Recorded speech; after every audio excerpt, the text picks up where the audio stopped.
Hi, this is Steve Arterburn, and joining me is Dr. Dave Stoop, and we are the co-editors of the Life Recovery Bible. We're going to take a look at Step 1. And Dave, maybe before we get into Step 1, you could read the scripture. Well, Paul has a struggle, just like many of us have a struggle, and he said, I know that nothing good lives in me. I want to do what is right, but I can't. Yeah. And that's a struggle we all face. And we tend to think that, all I need to do is try harder. I got to work harder. I got to make more vows. I got to make more commitments. We just keep working and working and working and working.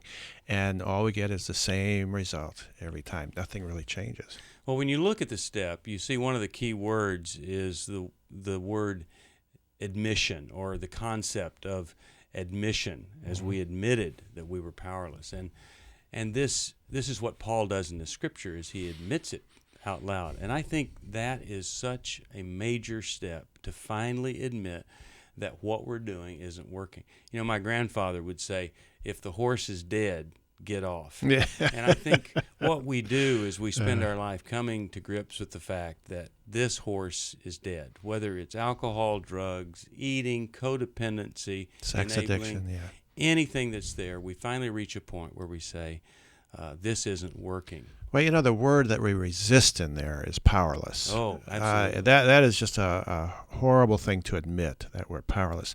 But there's an interesting contrast between powerlessness and helplessness.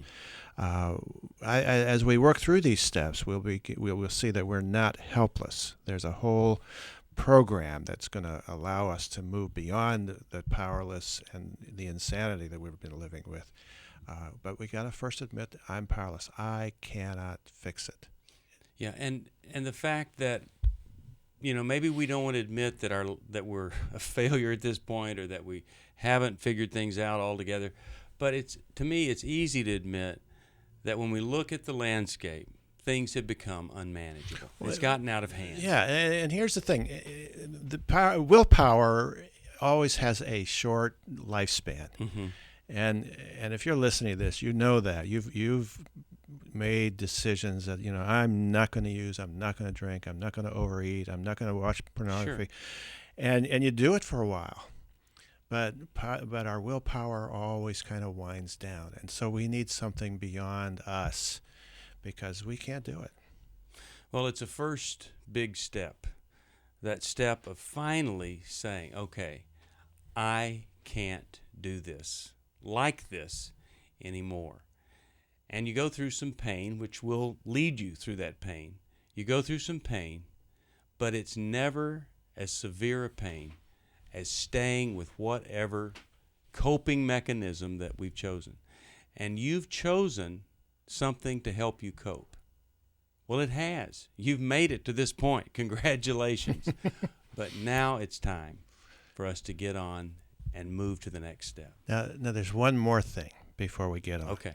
And that's the word we. We, yes. Think about it. You know, everything that I have been trying by myself, usually. It's always done in isolation.